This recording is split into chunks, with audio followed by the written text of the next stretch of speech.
No, you're not being punished, but Diane is out this week. Stick around anyway for Filter's countdown of your top 10 System Hog games. It's next.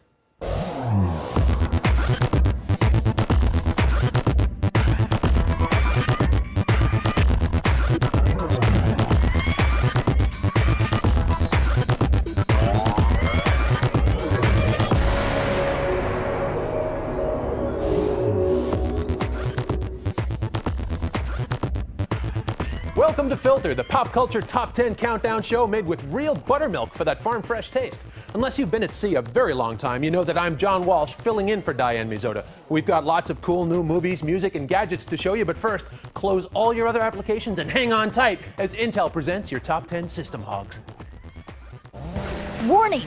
This episode of Filter is too powerful to run on your current television set. Please upgrade your tube in order to continue downloading this week's countdown of your top 10 overclocking System Hogs.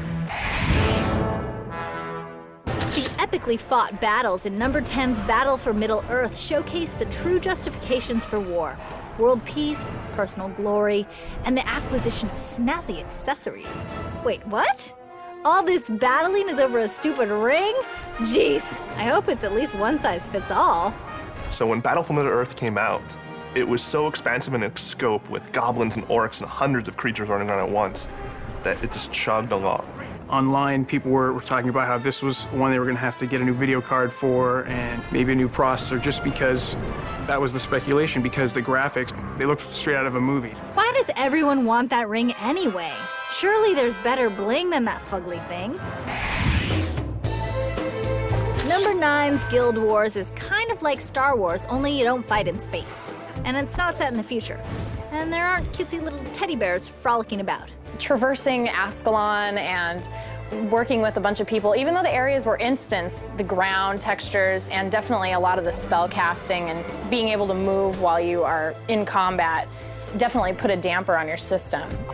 With no monthly fee to play online, I can finally use my saved up money, to purchase that sexy suit of coat I've had my eye on.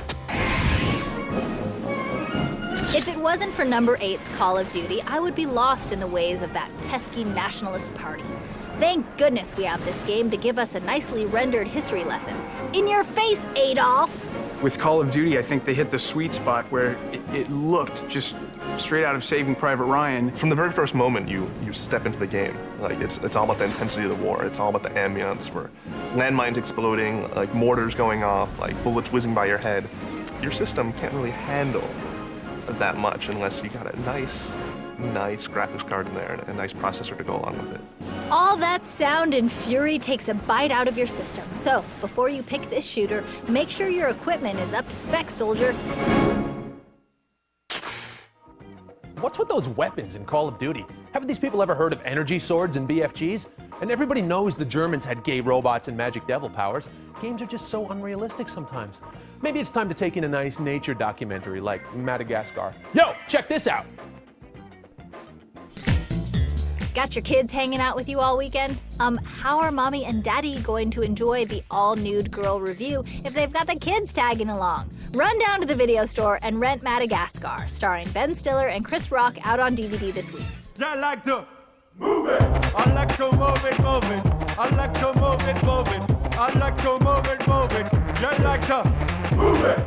Also out on DVD this week is the debut comedy DVD from the very funny Johnny Cardinale. Check out Johnny's MySpace page or johnnycardinale.com for more info. Finally, out in theaters is the dark comedy The Ice Harvest, starring John Cusack, Billy Bob Thornton, and directed by our personal favorite, Harold Ramis. That's 3 funny people right there, nerds, so go see it. What's that, Roy? Jesus Christ! Damn, I took his gun. Guess he must have another one. Must have. Finally, out in theaters is Disney's The Chronicles of Narnia, The Lion, the Witch, and the Wardrobe. Excited! I've been totally waiting for this movie. Okay, let's talk. More clips. I'm sorry. My name is Thomas. Pleased to meet you, Mr. Thomas. I'm Lisa Pevensey. Oh, you shake it. Why? I don't know. Out in record stores this week is the debut rap album from Dragon Boy Suede.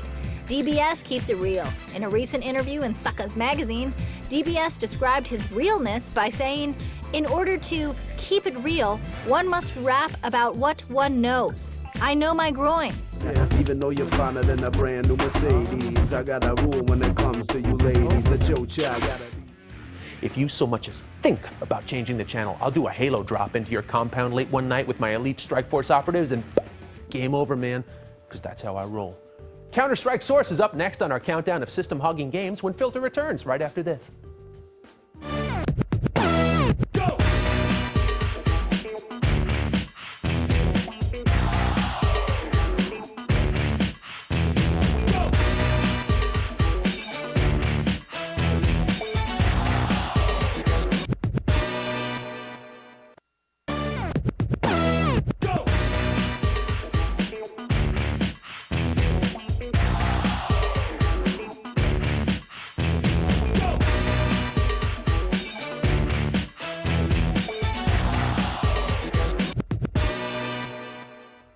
Welcome back to Filter's Top 10 System Hog Countdown.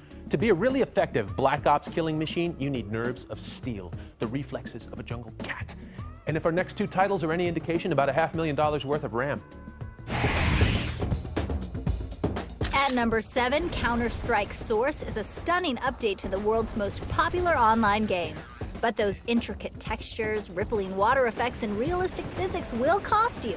Not in Yankee dollar cash, but in the only currency that really counts, RAM. Counter-Strike Source, even though players get removed from each round, there's still a lot going on. You still have a lot of players in one map at one time. And also, since you're playing over the internet, sometimes your system resources get eaten up real quick. Before booting up Counter-Strike, you might want to strike a bargain with the guy behind the counter at Circuit City for a little extra processing power. Move into the light, then move out of the light, move into the light, then move out of the light. All that light reading really takes a toll on the mind. Now imagine the stress on your computer. Splinter Cell Chaos Theory is your number 6 choice. With the light swaying, seeing light come through fans, exhaust vents, and through bars, and having that real time be rendered on Sam Fisher's tactical vest as you snuck up behind someone, that was a really incredible moment and experience that validated the cash you spent on upgrading your system to play that system hog of a game. Not sure if you've tried this yet, but if you can't afford a new video card, press your thumbs onto your eyeballs really hard and you'll get dynamic lighting. Number 5, the hugely popular World of Warcraft, is as famous for scarfing down disk real estate as it is for decimating players' social lives. World of Warcraft is very much a RAM hog in the sense that you're battling a huge monster with, hundreds of players around you, and all of a sudden, it starts skipping and chugging like this. It's something you can't really solve without a nice, bulky, beefy system. So you say it's not fair that the processorially challenged can't unlock the wonders of World of Warcraft? Suck it up, gnome boy. Azeroth is a town without pity. So you hadn't even fully charged your Nano before Apple hits you with the video iPod. Now what do? Don't sell that other kidney just yet. Han Choi from G4 TV Labs pits Apple's latest lust object against the creative Zen Vision in this week's Tech Toss-Up. So when the new iPod video version launched, it got tons of attention. But the idea isn't really that new. So how does it do against some competition? Well, I took a gander. This is the Creative Zen Vision, and it's got a ton of features. You got a 30-gig hard drive, a 3.7-inch screen. There's a compact flash slot, and on the video side, it supports a whole slew of codecs. You got music playback, photographs, FM radio that you can record. There's a few things I really like about the Creative Zen. First of all, it supports Microsoft's Play for sure, so you're not tied to one music store. And on the video side, it supports a variety of codecs. So if you're really into that stuff, you can use XVID, DivX, MPEG-4, whatever. But of course, that is a downside as well, because if you're not into it, you can get buried in that mess. And the only other thing I don't really care for is a music management suite, because there really isn't any. If you want to pick up the Creative Zen Vision, it'll cost you $400. This is a new Apple iPod, the video version. The screen, 2.5 inches. It's relatively small compared to the Creative, but it looks pretty darn good. What I really like about the iPod is the integration between desktop and device. Under one interface on your desktop, you can manage your music collection, buy music, you can buy some television shows, Or you could get a bunch of free content as well, like some of the shows on G4. But there's a couple things I didn't really care for. First of all, 2 hours of video playback. On 30 gig version, 3 hours if you have the 60. That's pretty low compared to the Creative's 4.5. And when it comes to transferring video, if you've got video in another format that's not supported by the iPod, there's no way to convert it unless you pay extra for some more software. If you want the new Apple iPod, the 30 gig version will cost you $300 or $400 for 60 gigs. But which one is best? Well, if you're into creating your own video and stuff like that, the Creative is probably best for you. But if you want simplicity, elegance, and something that fits in a shirt pocket, well, the iPod's the way to go. Back in 3rd grade, Sister Mary Knuckles asked me if I thought I'd ever get anywhere in life just browsing the World Wide Web all day. And I said, Sister, it's 1972. There isn't any web yet. And she dropped me like a sack of hammers with that left hook. And that's why I'm afraid of wimples. But that doesn't keep me from enjoying the great links you send us, and it never will. Hello, operator. I wonder if you can help me. I'm just phoning this one in. Camera's over there. At number 3 this week, Travis Johnson just started working for a video game website called mygamer.com and writes, I would really appreciate it if you could put us on your segment. I know it's not what you usually do. And then it occurred to me, I really don't talk about games that much. I wonder why that is. Because you suck! Oh, right. At number 2 this week, Beyond is an acronym for Build Your Own Net Dreams. It might also loosely translate as Shut Up and Make Your Own Damn Games. The downloadable client includes Dreammaker, Seeker, and Demon, 3 programs to develop and network and host your own RPG creations. I'm developing one of my own right now based on the Golden Girls, and I am not playing Dorothy this time. And our number 1 site of the week. If you're like Thomas W. Pancoast and don't always pay your utilities on time, video games might not always be an option, which is why he browses BoardGameGeek.com on his presumably biodiesel-powered PC. And that, America, is quite possibly all you'll ever need to know.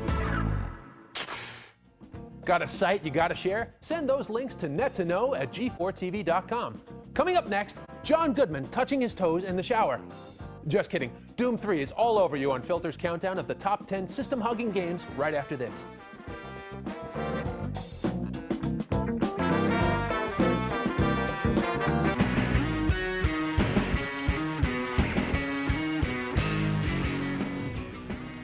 Welcome back to Filter's countdown of the top 10 system hogs. Now, I'm as patriotic as the next guy, but Mr. President, you're on your own with this manned Mars mission thing until you take care of that cacodemon problem. Hasn't the man played Doom 3? The unfortunate Space Marine in number 4's Doom 3 may have had a bad first day at work. You know, fending off the legions of hell and whatnot. But that's nothing compared to my horrific first day at Filter. First, they had the scariest flavored coffee. Who drinks flavored coffee? And then Wardrobe put me in the most frightening outfit, and then, hey, I'm not finished here. Doom 3 scared the shit out of me because of the lighting. Running around an entire warehouse full of demons that are like, totally textured out and insanely gross, and real-time lighting on top of that, you can just imagine how much of a system hog that is. Well, anyway, those butt-ugly boogeymen are definitely not my favorite Martians. Boy, number 3's Far Cry is such a beautiful game. The jungles, the beaches, the splattering blood of enemy soldiers. Why, if the game looked any better, I might have to apply sunblock and a face guard. The environmental effects and textures were so unbelievable and forward-thinking. It definitely requires a high-end PC. Far Cry is a picture-perfect PC shooter with rich graphics and the smartest enemy AI since Skynet. Good thing, too, since it makes it easier for them to find you in the bush. And this is the part of the show where Diane would usually introduce me making a horse's ass of myself at some movie premiere. But tonight, you're in for a treat. We're going inside the actor's studio with a very special guest and a very special camera.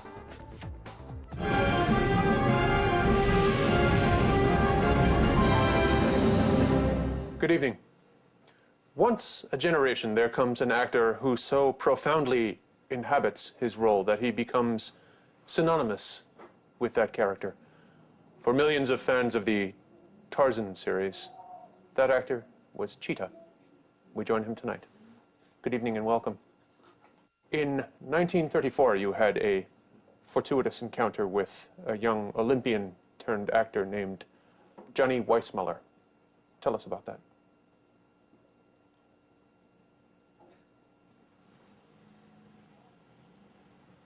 Tarzan and the Mermaids in 1948 saw the last of your screen appearances as Cheetah when you were called before the House Un-American Activities Committee and were blackballed for communist sympathies. Well played, sir. Your recent opus, Le Banane Perdu, was shot entirely on digital video using the Canon Obtura. Let's look at a clip. La banane perdue. L'aube verte est un mensonge. L'aube verte est un mensonge. J'aime la soude de régime. Je découvre mes grandes fesses rouges.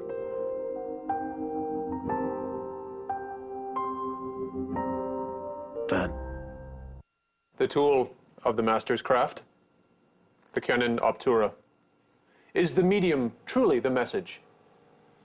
With a small, unassuming camera such as this, yet packing so many features within its minuscule chassis, much like your own films, which are so laden with allegorical meaning and lyrical poetry.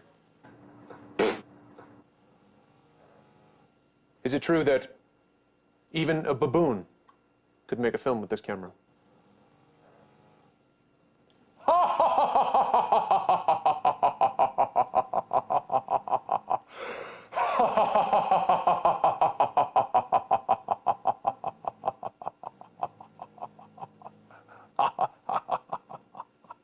And now, in homage to the questionnaire developed by my great friend Bernard Clivaux on his legendary talk show, Bouillon de Culture, I must ask you, what is your favorite sound or noise?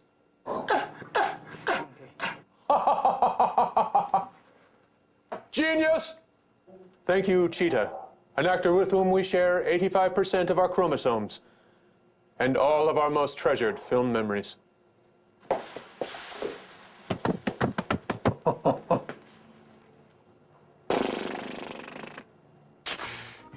Can you feel that mighty top 10 rumble into the station? Oh, it's coming, baby. Filter's System Hog Countdown is coming on home next. But first, Dentine brings you the week's top MSN music downloads. Hey, you, the fat one, shut up and listen to these MSN music downloads. It's because of you Kelly Clarkson only made it 5th this week. It's all your fault, people. Nickelback's Photograph takes a quick snapshot of the 4th spot.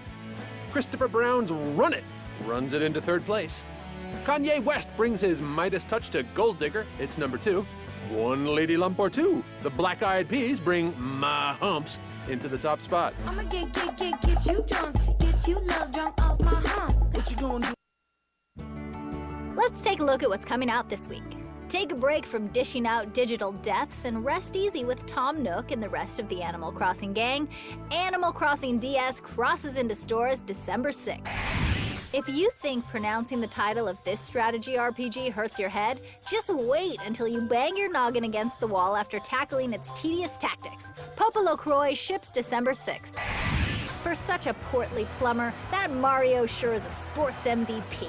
And this time, he's lacing up his kickers to score a goal!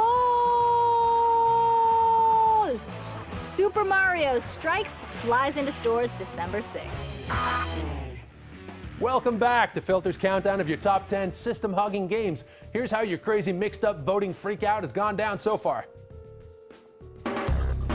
Unless your PC is the one to rule them all, you won't be playing this game. Battle for Middle-earth slays the 10th spot. If your computer's processor represents the Lollipop Guild, you won't be playing in this guild. Guild Wars is at number 9. Number 8's Call of Duty will look like duty if you don't upgrade your PC. Number 7's Counter-Strike Source will rage a holy war on your system core. You can't run number 6's Splinter Cell Chaos Theory unless Sam Fisher sneaks in some extra RAM. You will be in a world of hurt if you can't craft a PC strong enough to play number 5's World of Warcraft. Hell will freeze over before you can run number 4's Doom 3 on your grandma's computer. Quit your crying, Far Cry. You at least made it to number 3. Duplicitous aliens or fanatical insurgents? Which would you rather face? Me, I'd scout around for a third option like a baby or a sick old lady. But those are your choices as Battlefield 2 takes on Half-Life 2 in this week's panty-wetting filter face-off. Nothing sucks more than playing your games at 10 frames a second, but of all the PC games, which one caused the most GSAS, also known as Gameplay Slowdown Anxiety Syndrome? What do you expect? You can fly planes, helicopters, drive Humvees and tanks, while gunning down 30 other people on a map, all with real lighting effects and high-res textures. Of course, Battlefield 2 is going to chug on your ancient gaming rig. Like you have helicopters and jets and jeeps and tanks and boats and everything roaring at once, and hundreds of players running around shooting the hell out of each other. It brings a tear to my eye. The aptly named Half-Life 2 was responsible for taking half of the life savings of many gamers, who had to fork out enough cash to buy a souped-up supercomputer. But hey, it's worth it to see Alex Vance in near photorealistic detail. God, just the scope of that game was just unbelievable. And Gordon Freeman is pretty hot. So, what hurts your out-of-date PC more? The blistering battalion ballistics or the gravity gun gaiety? This is a gravity gun my father was talking about. With Half-Life 2, the physics was one of the things with the gravity gun that just gamers had not seen before. It required upgrades that people traditionally may not have expected. Well, it looks like Half-Life 2 took the crowbar to this competition, proving that battling aliens takes more ingenuity than fighting terrorists. In your computer, at least. Those aliens know better than to hit a guy with glasses when that guy is Gordon Freeman. And that's all for this week's Countdown. Tune in next week when Diane will be back, I promise. And visit us on the web at g4tv.com. For all your friends at Filter, I'm John Walsh, and I'm very, very sorry.